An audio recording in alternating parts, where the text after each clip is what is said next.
Baruchim Chabayim to a brief history of the Israelites. I'm your host, some Jewish guy. It all began at the beginning of human society. You guessed it, the Ur civilization. Back at the start of the Hebrew calendar, around 3761 BCE, agriculture was half as old and the wheel and the writing were just being invented. By the year 2000 BCE, Sumer was in a state of collapse after the end of Sargon of Akkad's reign as the King of the Universe, a title which Israelites now give only to God. This is where Abraham and the Hebrews come in. A mass migration westward occurs, and a group that would be named Hyksos passes through what was then the land of Canaan and into Egypt. On arrival, they adapt Egyptian hieroglyphics to their own language and create the Proto-Semitic script, humanity's first alphabet, and the basis of all alphabets that follow. After centuries of life in Egypt, exactly 430 years according to tradition, nativist Egyptians rise and form the New Kingdom in 1550 BCE, with a grudge against these people they view as Asiatic usurpers.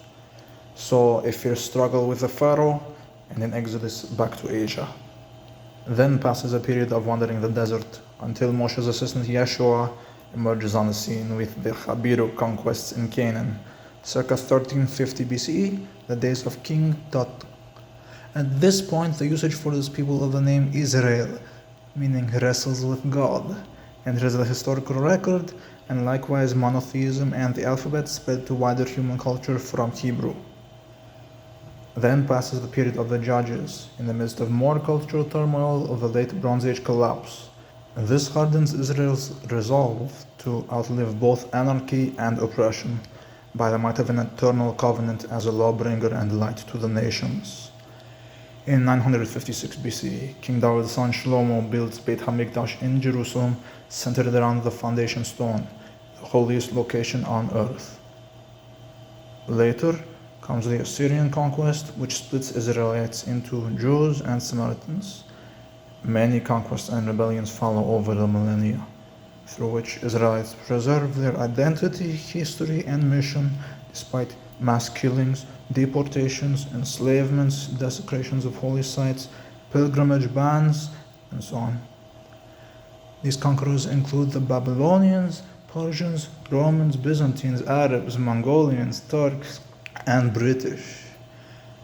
Another Israelite named Yeshua, executed by Romans in 33 CE, at the end of the last era of Jewish sovereignty in the land of Israel prior to the modern state, became a globally venerated figure to billions of Christians and Muslims.